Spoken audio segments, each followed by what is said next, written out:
Welcome to Next Economy Now. The goal of this podcast series is to highlight the leaders who are taking a regenerative, bioregional, equitable, democratic, racially just, and whole systems approach to creating the new economy. Well, welcome to the show. It's great to have you. Oh, thank you so much. So let's start with a bit about your background. And I am also a vegetarian. So can you tell me why being a vegetarian makes you qualified to be a diversity trainer? I can tell you why I thought it made me qualified. It was just because I had that really mainstream idea of what it meant to be racist. You know, you were conservative and old school, and you lived in the middle of the Midwest or the Deep South, and I was a progressive, left wing, all of that. I mean, I've been a vegetarian for about 40 years, and that's very progressive, right? So I mean, I'm being facetious, but it was part of this idea that to be alternative meant I couldn't be racist. Yeah. And so can you talk to folks about your background with, I think it was the Washington State? Like how did you kind of get into this on the professional side? I mean, all of the ways I'll tell this story, and I'll make it brief, they're all connected to kind of what it means. So first of all, I did grow up in poverty, and so I was very late to academia. I was a single mother. I was in my early 30s before I went to college.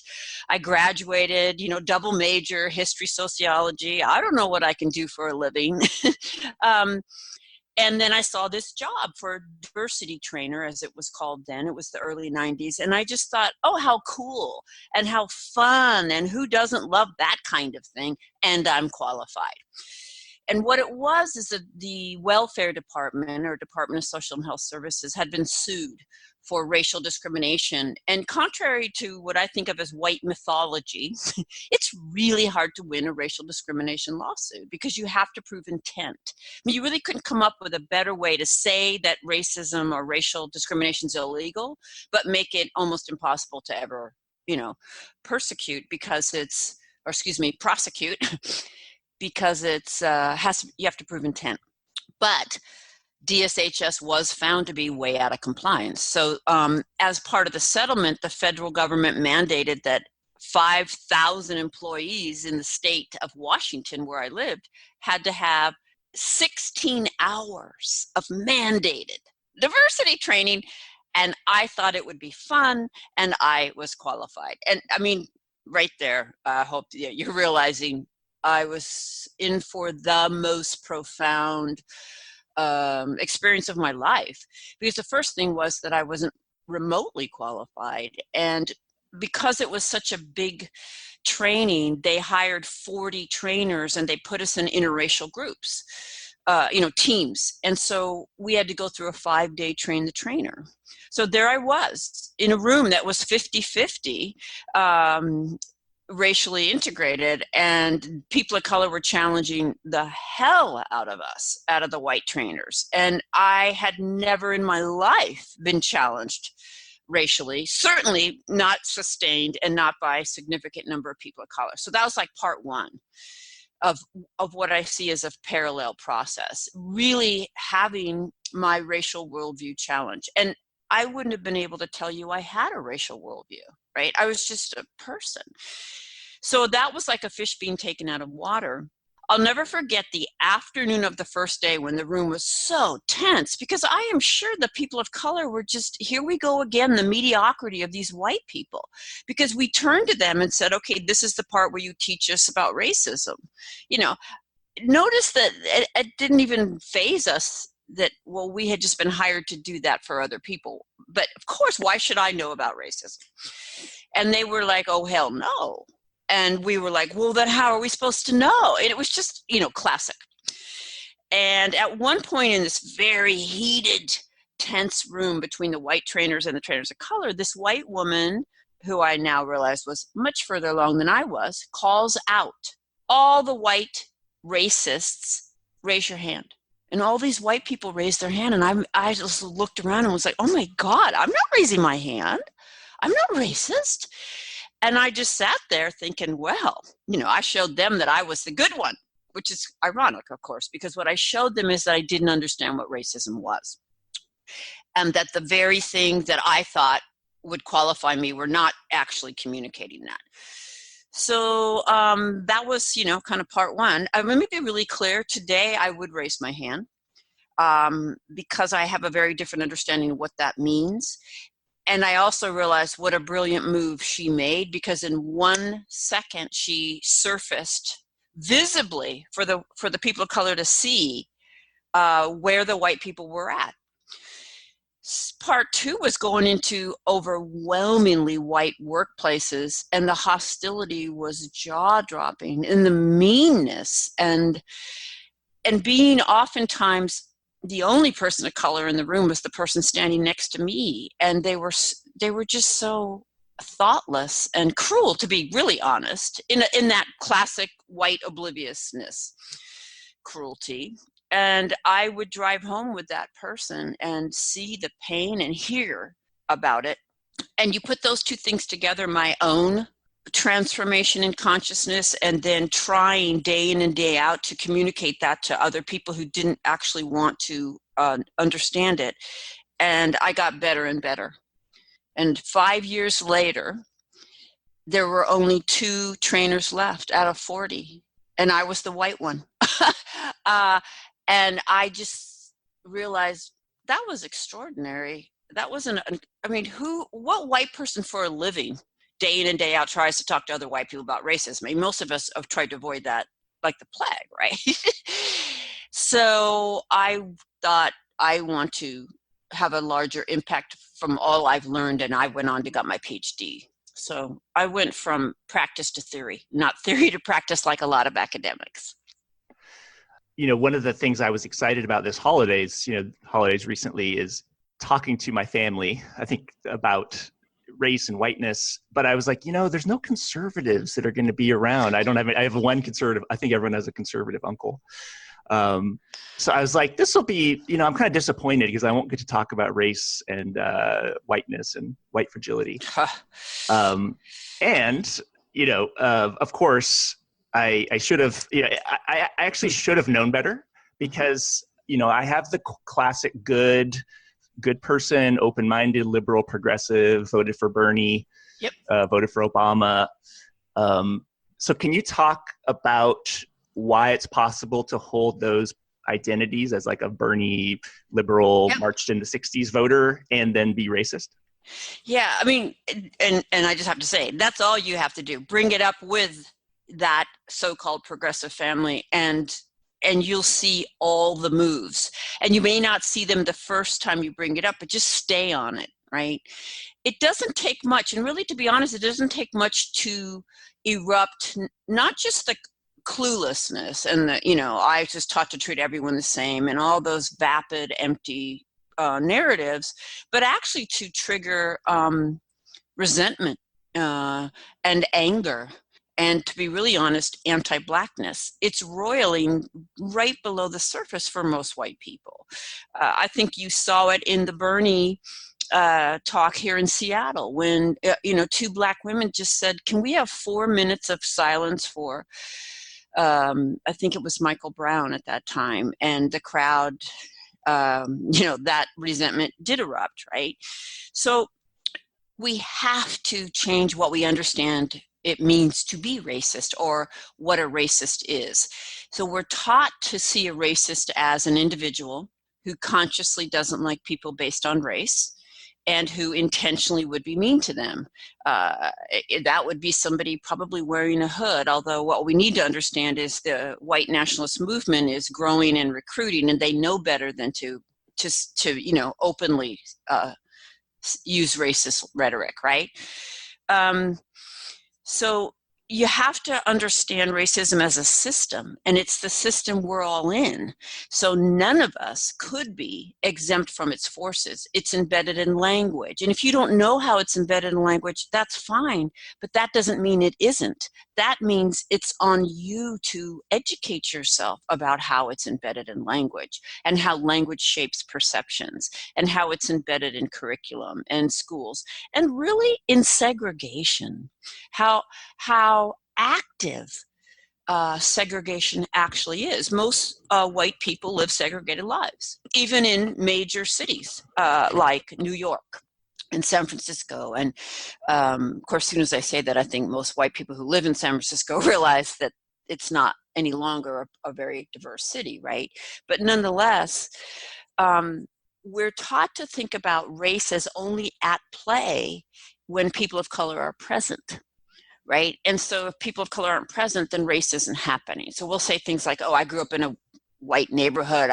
I don't know anything. And it's like, no, your white neighborhood actively, every moment we spend in white space is shaping us and reinforcing a white worldview, right? Apathy. It's reinforcing. Probably the most profound thing it reinforces is that there's no actual loss in segregation. Those are the deeper, quote unquote, subtle messages, because subtle from whose perspective? I'm never going to say the N word, and neither is anybody in your family going to say the N word, but I bet they live profoundly segregated lives. And so they can't help but have an incredibly limited understanding.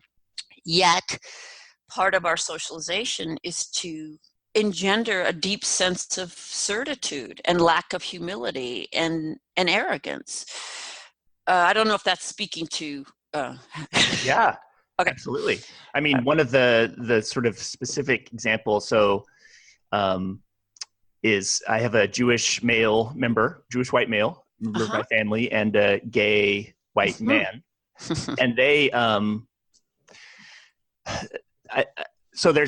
you can talk about like having a marginalized identity and then believing you have, like, then you're progressive on race. Like, maybe you could talk about that. And I'd love to. Yeah. I mean, a couple things. One is believe it's Pat Parker who basically says, you give me any situation and you put some color on it and it'll be worse. I don't know, for example, how any white person can think that to be poor and white would be the same experience as to be poor and black. Because you might be dealing with classism, you are not also dealing with racism, and your whiteness is actually going to help you navigate classism, right? And one place to get at it is I just ask the question, okay, say you have a white gay male. So what does anti-blackness look like in the white gay male community? What does anti-blackness look like among Ashkenazi Jews of European descent? Because it's there. And I think for me, it's undeniable that it's there. The reason I use anti-blackness as the example is that I do believe in the white mind, black people are the ultimate racial other. That does not mean other groups of color, all people who are not perceived or defined as white experience racism in both shared ways and very specific ways based on their racialization. But anti-blackness, I think, cuts across all groups, even black people. The darker you are, right, the more intense. So when I have a really short period of time with white people and I want them to get in touch with that early internalization that there is a racial other and they're fundamentally different from you and honestly fundamentally less than you, I have people think about black people. So I would ask those questions. What does anti-blackness look like among Ashkenazi Jews of European descent? There's even a Yiddish word that I'm not going to say, but they have a Yiddish word for the N word, right? They know it. Look on apps and dating sites, and you will see. Yeah, the thing I was trying to explain to my relatives was it's sort of like the the police, like if you're driving by in a car, would the police pull you over? Like they're not going to say, oh, that's a Jewish man or that's Right. a gay man.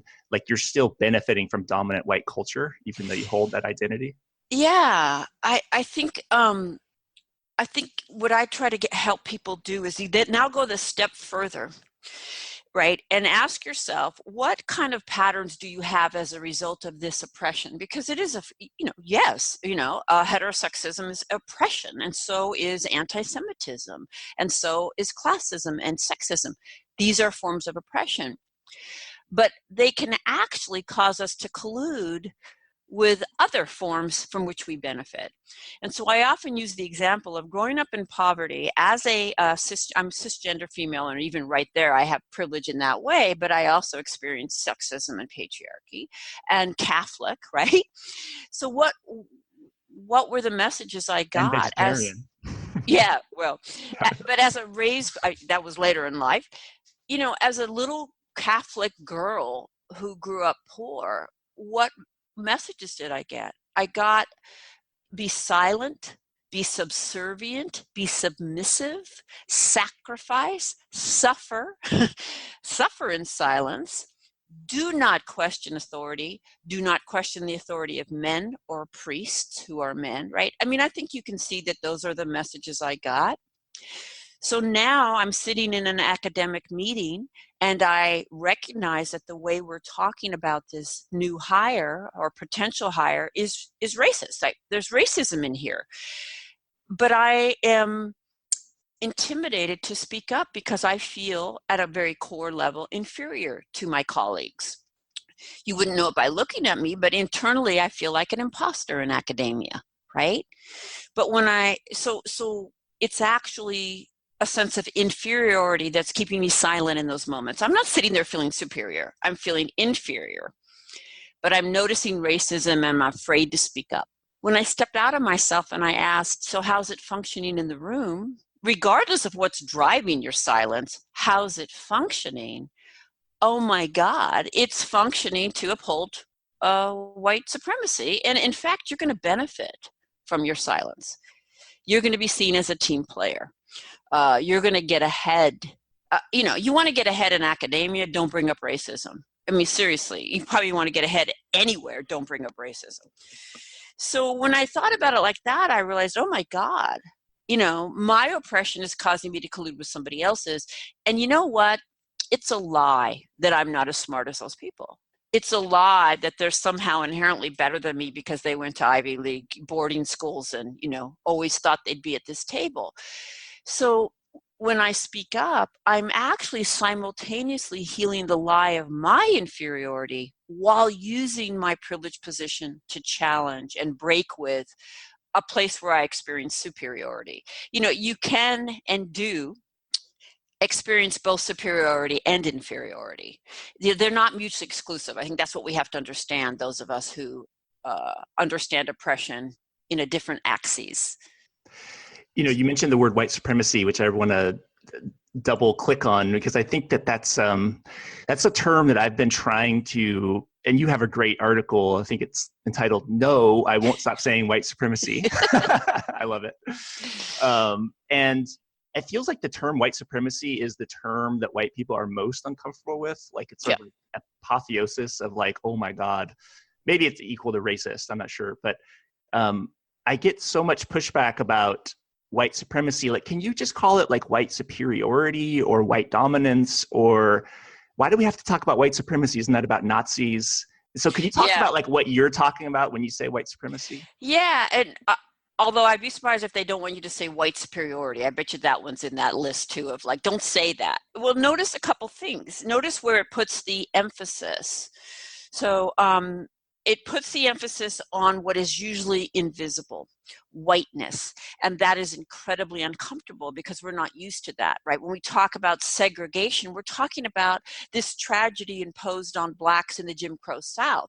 We're not used to thinking about segregation as something white people choose for themselves and then celebrate by talking about how great their schools and neighborhoods are precisely because they're segregated.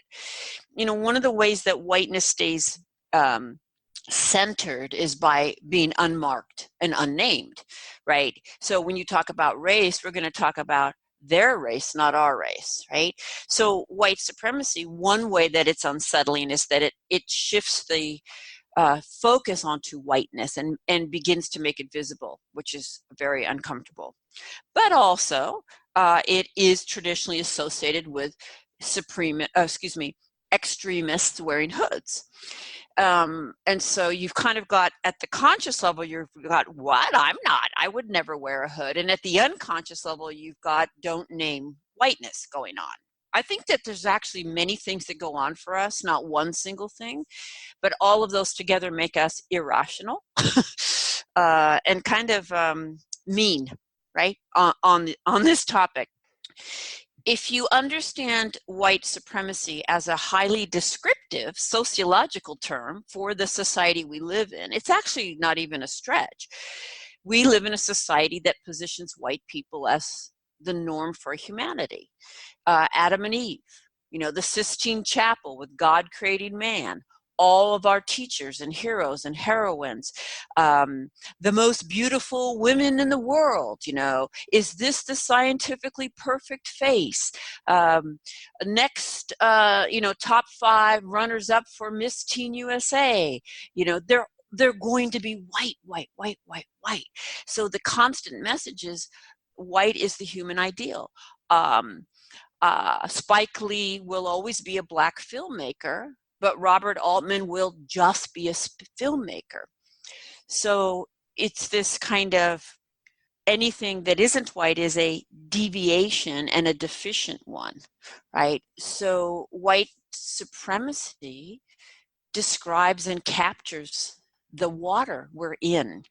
And so I get that it's associated at the conscious level with extremists, but what I would say to white people who take umbrage at the term is, if you know my work, you know that when I identify as somebody who's been shaped by white supremacy, I'm clearly not a neo-Nazi, so you must be missing something. So how about you get up to date, evolve, try to figure out why people like me are using that term, rather than don't use that term, it's not comfortable for me.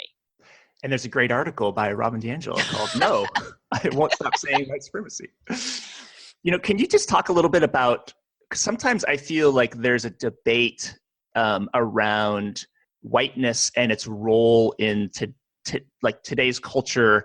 And, so there's sort of like how the US was formed and sort of like the values and norms brought from Europe. And can you talk about how whiteness and white supremacy has maybe informed, because I guess one of the arguments I've heard is that it's not about whiteness as the problem. I mean, it's one of the problems, but it's about elites holding the power, and there's a good overlap with whiteness, but it's not like whites are the cause of the most majority of problems. So I'm kind of interested in how you see whiteness and the umbrella of do you see it at the top of the triangle that which everything below is sort of derives from, or do you see it as one of sort of parallel many different things at the top that causes a lot of the problems today?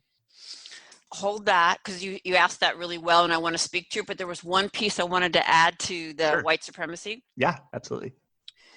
When I go to conferences and there are people of color also speaking, often they talk about the impact, the trauma of racism on people of color. And what I notice is that white people kind of love those talks, and they, kind of give a standing ovation, right? That there's, I think it engenders a kind of benevolence. Isn't that sad? But then when you say, okay, and therefore on the other side of that is somebody is elevated through that, suddenly that I don't want to have. So we're comfortable looking at how racism impacts people of color, but we don't want to look at how it necessarily therefore elevates us. I was at a conference where an indigenous woman got up and shared about the trauma on, it was for childbirth educators, on children. and then African American woman got up and talked about the trauma on young Black children, and then I got up and talked about white supremacy. The two women of color both got standing ovations, and I'm thinking, oh, okay, guess that's kind of the norm here. And then I gave my talk, nothing, and I'm like, maybe it wasn't that good a talk, but I've been doing this long enough to think, nah, it was a good talk. And then we had a panel moderated by a Black woman, and she said she noticed, and actually that did not engender trust for her in the primarily white audience, that in fact watching how they kind of treated me and responded to me, kind of uncovered something that their standing ovation for the woman of color didn't mask. Make sense? Absolutely. Because basically I broke with white solidarity, and I got a social penalty for it. I mean, we're talking, at a certain level, standing ovation versus not, but I think it was pretty symbolic. I think if you ask a lot of people, white people, how old is racism or where did racism start? I think you would get, it's always been there. People are uncomfortable with difference. There's this kind of belief that people just like to be with their own, and, this is natural. And of course, I challenge that, because as long as we've wanted to be with our own, they have wanted to be with us, and we have not allowed that in many, many ways. But race is a very, very new idea, right? That people just couldn't travel to the degree for millennia that would allow them to see the kind of differences that we associate with race, right? So there were other axes on which people responded to difference, but it was not race. Race is a relatively new social contract, and I would highly recommend Charles Wright Mills' award-winning book, The Racial Contract, where he talks about white supremacy is the social contract that has underwritten all others for the last several hundred years, but is never named or studied. So we'll study capitalism, fascism, socialism, but we don't study white supremacy, which underwrites all of those. Ibram Kendi, in his National Book Award-winning book, Stamped from the Beginning, he makes the same case that Ta-Nehisi Coates makes. Coates puts it like this: racism is the parent, race is the child. So you have to sit with that for a minute. And what he's saying is, you start always with the exploitation of a group of people who have resources that you want to exploit, and you have the means to exploit, and then you make up a story to justify the exploitation. So the mass commodified capitalistic way of enslaving Africans was the exploitation, and then race was the story made up to justify that in a nation that professed all men were created equal. So it's a very new idea. It corresponds with the beginning of this particular country. And certainly the elites, if we were going to get into a pyramid, I suppose I would have to say that economic exploitation is always the basis. But I don't want to ever have anybody think that means class is the true oppression. And we need to talk about class, because you can't at this point separate them. And that usually functions as a way to get race off the table. So today, I don't think they're separable. Yeah, and I've also heard you address this in your book and in the article around, while the dominant racial and ethnic groups in other cultures may not be white, so like the Chinese ruling Tibetans, you do say there's nonetheless a global dimension of white supremacy through mass media, corporate culture, advertising, US-owned manufacturing. And so could you speak a little bit, like, it might not be white people dominating people of color, but it's still white supremacy globally? Yeah, we have exported those ideas globally and impacted. Is there any culture left that's not impacted, anymore, right? And as we export our culture, we export white supremacy. Not just in actually who we're at war with, the way we handle war, who works in what settings and context, but also through our films. I was just in Australia. I spent a month in Australia, and maybe this is obvious, but I was kind of, almost every film that they saw were our films. All their magazines, the stars and celebrities were from U.S. And I actually think that our education system and Hollywood are the bellies of the beast. So when I say to you, as a result of being raised as a white person in this society, I have a racist worldview, and I do. It comes from my education in the school system and the consumption of Hollywood films and games and everything extended to marketing and advertising and media. Now, that's not because the people who control those two institutions are more racist than anybody else, but whenever you have that kind of homogeneity, which is you're going to embed your biases. I'm sure we've all seen ads that were just like, how could they not notice how racist that ad was? I think they didn't notice, right? So we're exporting all of those messages across the world. I mean, many people who come here, immigrate from Asian countries, say, I was afraid of Black people before I ever came to the United States because I watch your movies, right?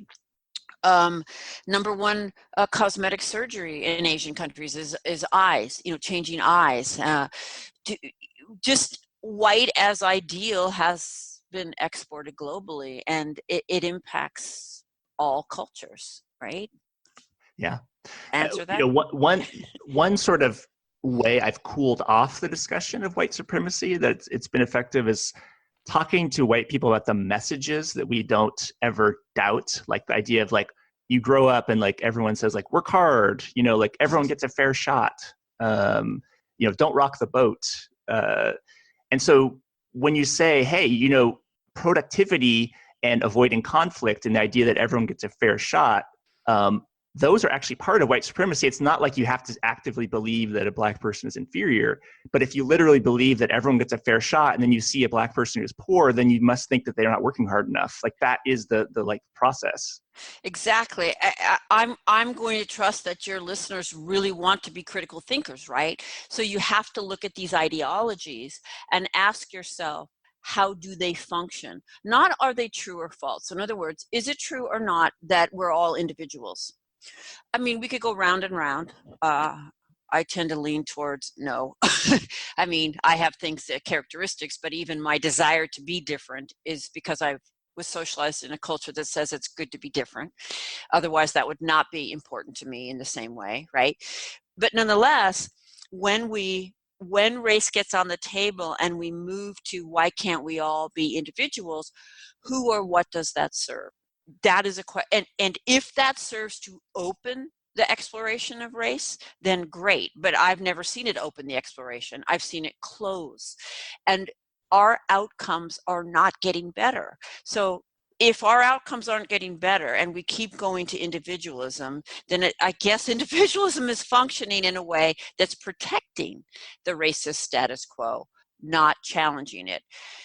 We have to understand that the default is racism.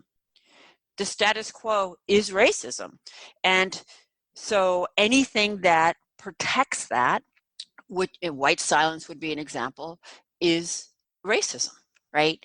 Again, it's a really different way of thinking about it.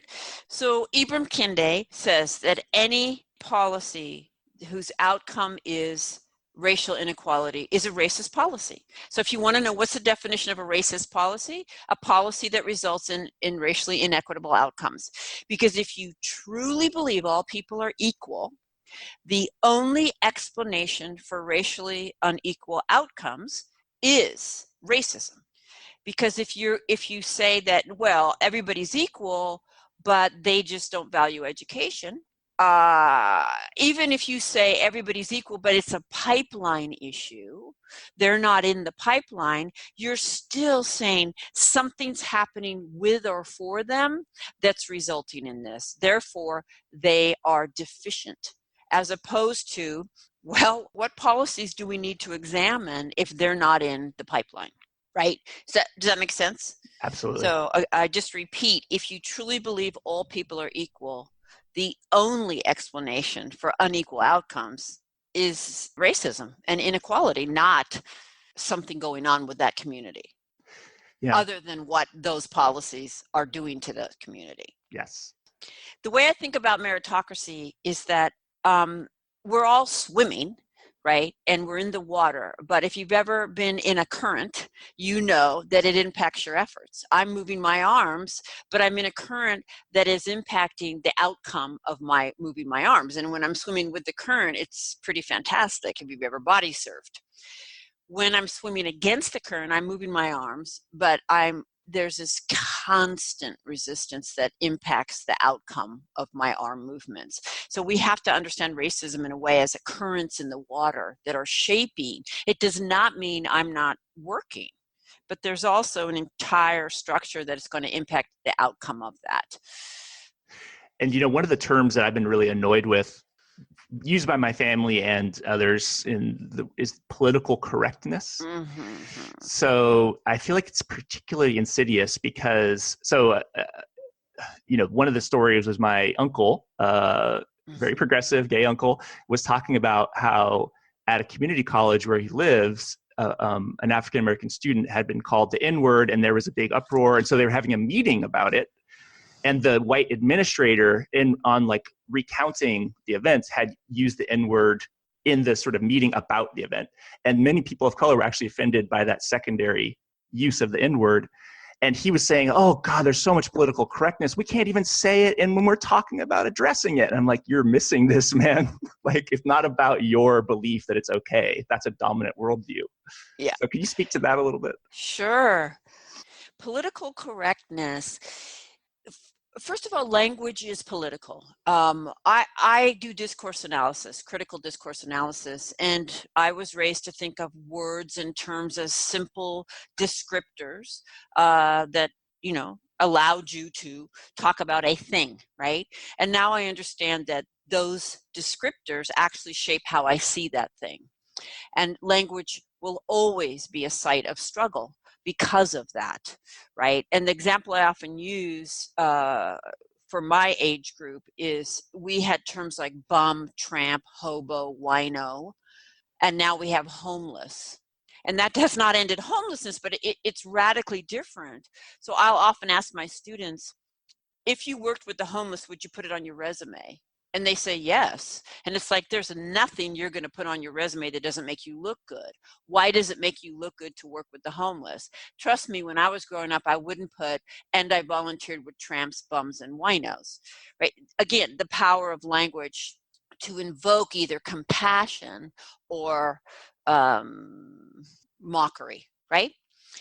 And so for those of us who are served by language, again, you not seeing that it's harmful doesn't mean it isn't harmful. And so, yes, you do have to think about what you say. God, is that this so hard for you? Yes, saying retarded is hurtful. Don't say it, it's the most minor thing that you're being asked to give up, right? And notice that I would imagine, I'm not even going to say it, but your uncle who is gay would prefer that I, who am married to a man, don't use the F word, right? If I'm an insider and he trusts me, but outside of that, my use of it is his assumption is going to be hostility, right? So sometimes you have to find something that he can relate to. And the N word just couldn't be any more harmful, and it just shouldn't come out of our mouths. So I guess what I would want to offer your uncle is, what if you just tried to understand why you couldn't use it in that context, or why? Let's assume that it's actually legitimate, that the people of color in that room who are so much less represented in your workplace, why were they bothered by that? As opposed to categorically, they should not have been bothered by that. I'm not going to say I don't have moments where I kind of sigh, like, okay, I didn't get the gender pronouns right. But that's my struggle, not like, therefore, I shouldn't have to, and you shouldn't expect it of me. And one thing that sort of goes along with this is we're I'm part of a multiracial group who's thinking about organizing. So the B Corp community is this movement for social enterprises, and we're thinking about organizing a day of specifically talking about white supremacy, led by people of color, for a largely white upper class group of social entrepreneur progressives who think they're changing the world.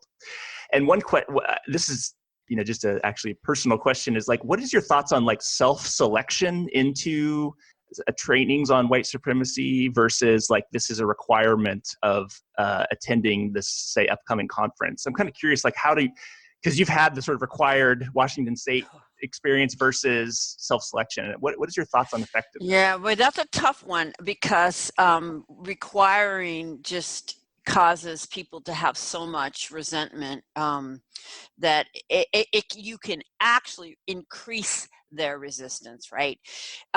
So what I remember is a couple of things. One, tipping point theory, according to Malcolm Gladwell, is you only need 30%. That's actually really useful to me because I feel very discouraged. I'm going to be honest with you. I think most white people, including white progressives, don't care about racism, especially if it's remotely inconvenient. If we have to take a minute to understand why using the N-word was problematic, then it becomes inconvenient. Show me an image of somebody being beaten and I'll be upset about it and say that it's wrong. Or somebody calling the police on somebody at a pool. But me actually having to do anything to change my life, myself, my practice, I'm not doing it, right? So when I feel discouraged about that, I just remember you only need 30%, and I could probably do that. So if you self-selected and only got 30%, it can change the culture, right? So I remember that. But also what I would say to leadership is if you do not attend these sessions, it's a powerful message. And I'm going to confront you with that. And, you can still choose not to go. But when you don't go, you are saying that it's not really that important. And so you need to be there. And you need to encourage highly, not mandate, but look, leadership knows how to highly encourage without mandating, right? Other people in leadership. But when the leaders don't go because they don't need it and they're beyond it, not only, of course, aren't things not going to change, but you then leave the people who do show up to do this thing they often do, which is, well, we can't do anything because leadership's not here. Now, that's my job to push on that. Because it is a form of kind of externalizing and putting responsibility somewhere else, but you certainly handed it to them by not showing up. So that's the conversation I would have. Like, if we're really going to invest these resources, you need to be there. Yeah, and also this idea of yesterday my business partner sent me an article about this woman who had written about, she's a Black woman writing about criticism of all-white anti-racist spaces, sort of like Surge and others. Yeah. And saying that even the idea of having an all-white anti-racist space is problematic. And I'm curious for your thoughts on that, if you've experienced that or how that, because I know racial caucusing is valuable in some places. And so how do you sort of balance that with like, yeah. Well, this is where it's a both end. So there's no clean space in which to do this work because there's no space outside of the water of white supremacy, right? The water of institutionalized racism. So even as I stand in front of a group, my goal is to interrupt whiteness, but I am reinforcing whiteness. I mean, I'm clear about that. But to not use that position in that way, for me, is to really uphold whiteness because we so rarely use our positions in those ways. So it is a both end that I try to be transparent about. And what guides me is, okay, Robin, try to get it as right as you can, as often as you can, by as many as you can, and then know that you cannot get this right by everybody. So while there are some people of color who will critique an all-white space, I know there's lots of people of color who will say, you white people need to be doing your own work with yourselves in addition to coming together. If it's the only way I engage, I think it's problematic. But I do believe there has to be a space, or at least that it's a very effective tool to have a space where we're free from the worry of harming. We're also free from actually harming, because a lot of microaggressions happen when you bring white people and people of color together, where we can, I think about it as get in better shape for coming together, kind of till the soil, if you will, in the same way that people of color have work to do that's not our work and not really even our business, but they in the same way that if we're looking at patriarchy, and certainly men need to be working with each other, women also need to be working with how they collude with patriarchy, right? And how we've been shaped by it. So I guess I would just try to be as accountable as I could, but I will not do affinity groups. Yeah, so it sounds like if you were going to surge and other groups in order to feel good about how anti-racist you are, that's like a problem. And so if it's balanced perhaps with, authentic learning and understanding in collaboration and genuine relationship with people of color. Yes. Yeah. And in what ways is surge accountable, right? I mean, there isn't any way you're going to have surge or any other white group and in the group not be reinforcing patterns. This is my critique of mindfulness. Sorry. I just, anything that white people love, it should be a red flag. Totally.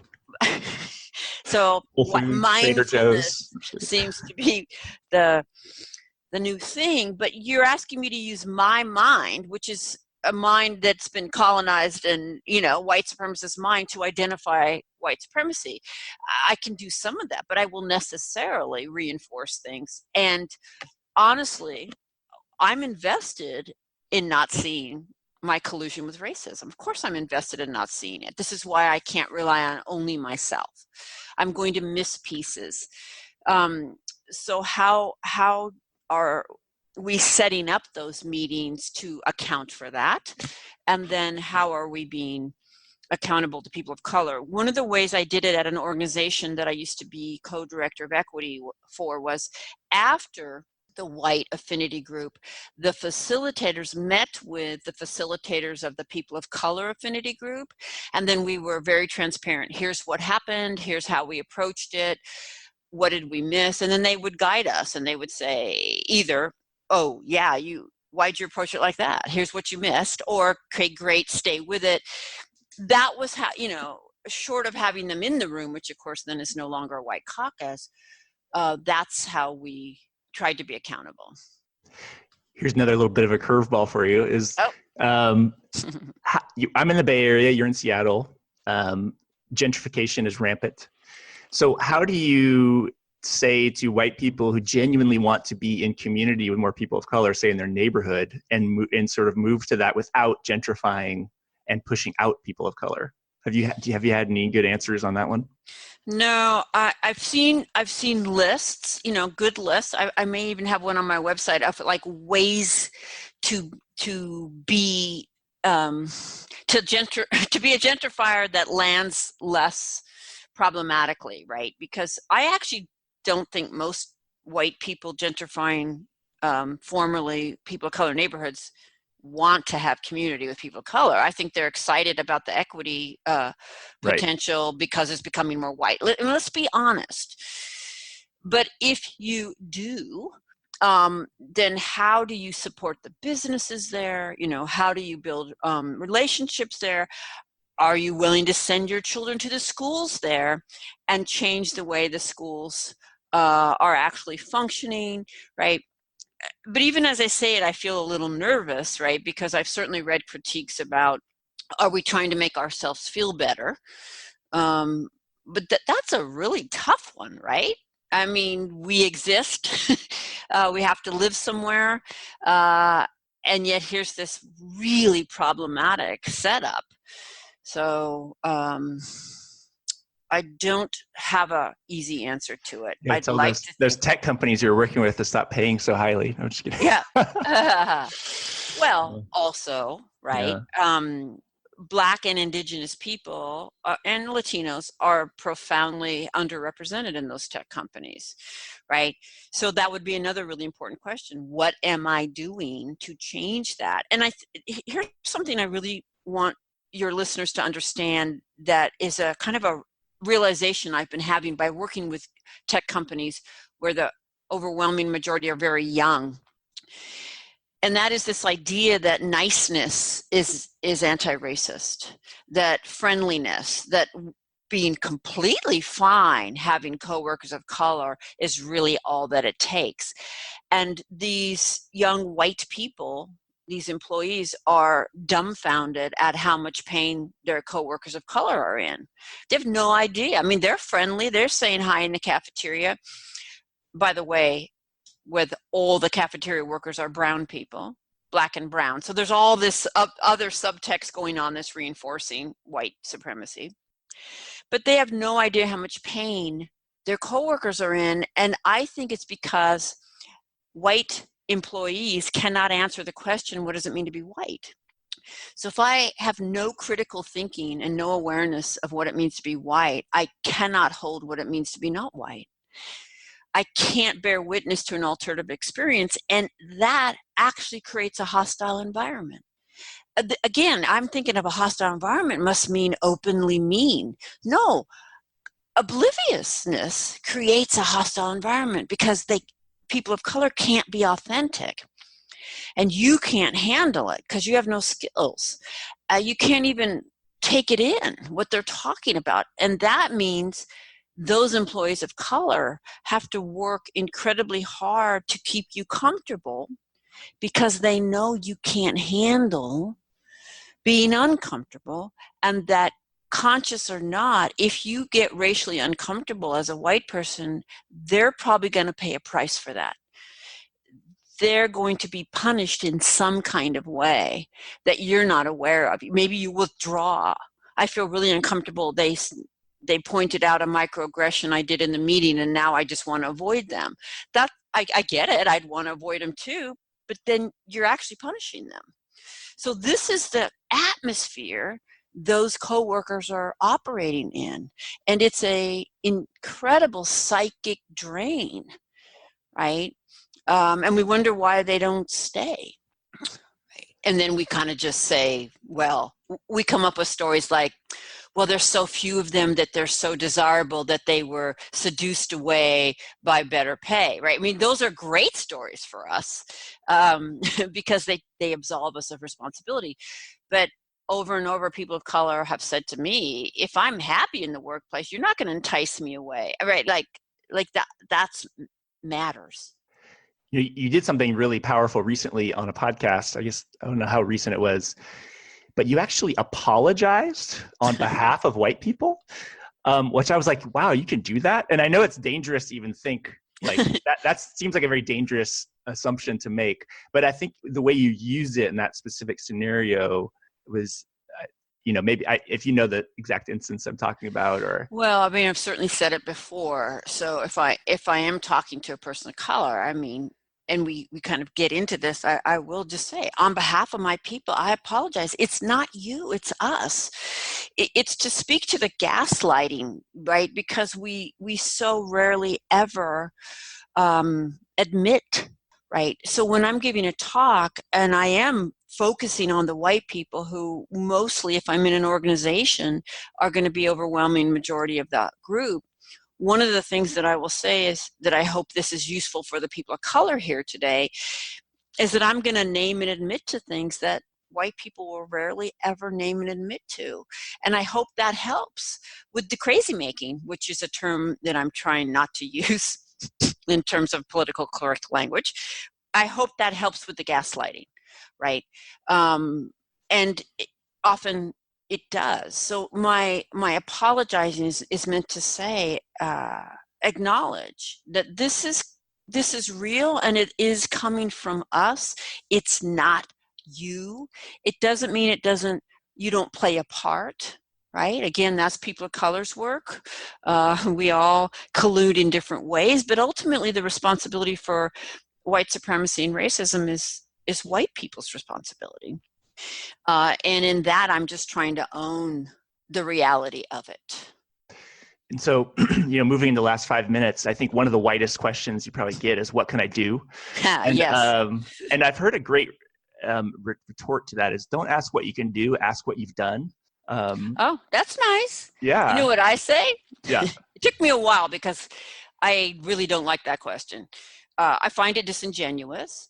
I could lay out 10 things. Most listeners are not going to do any of them. But if I don't lay out those 10 things, that will be the reason why they dismiss the talk, because it didn't tell them what to do. What would you do about any other topic that you got your interest piqued on? What would you do? You would go look it the hell up, right? So, put some skin in the game and go look it up because it's out there. But my response to that question is, well, how have you managed not to know? It's 2019. Why would that be your question? How have you managed to be a full, educated, professional adult and not know what to do about racism? Right? So I'm trying to do two things with that. One is kind of push back, and say, push back and challenge this idea of white racial innocence. But at the same time, it is a sincere question, because if you took out a piece of paper and wrote down why you don't know what to do, you'd have your map of what to do, and nothing on it would be easy or quick. But it would probably start with, I wasn't educated on this. Okay, well, there you go. It's 2019. Lots of fantastic. There's a book called White Fragility. Yeah, there's one. But also, please read works of people of color, and I've tried to name some of those. 2, I don't talk about this with other white people. I don't have cross-racial relationship. Those things are all going to be on the list. And if you could be really honest, I haven't cared enough. Okay, I couldn't live with that, so I'd have to do something. But again, there it is, and nothing is quick or easy, but nothing will be deeper or more rewarding either. So there are many lists on my website under the resource tab, 18 things, 10 things. The information is out there. For a lot of white people, the mere act of looking it up is actually breaking through the apathy of whiteness. So go look it up. Can you tell folks website and like any upcoming events or anything folks should know about? I'm not so sure about upcoming events. There are some conferences, like there's the White Privilege Conference. I think it's a fantastic conference, and it's 3 days and thousands of people to focus on white supremacy and how it gets reproduced. And there's film shows and affinity groups and sessions just for people of color and all of it. It's pretty great. You can look it up, White Privilege Conference. My website is robindiangelo.com. DiAngelo is D-I. We just finished a reader's guide for the book, and it's really good. I'm excited by it because it even has how to facilitate the inevitable dynamics that come up when you go to talk about the book. So it's not just questions about the book, but also how to facilitate. I'm going to post that on my website in the next couple days. I don't know. I most of what I'm doing these days is contracted privately, but when universities bring me in, then those are public. So excellent. Well, thanks so much. I just wanted to say to the listeners, I really appreciate Robin. She's a leader in the space, always holding up others, but also sort of like forging the path forward. And so just wanted to say thanks for coming on, Robin, and continue doing what you do. Next Economy Now is a production of Lift Economy. To listen to all of our episodes, go to lifteconomy.com/podcast. That's LIFT economy.com/podcast. You can also sign up for our monthly newsletter at lifteconomy.com/newsletter. Please also rate and review our podcast on iTunes, Spotify, Stitcher, or wherever you get your podcasts. Thanks for listening.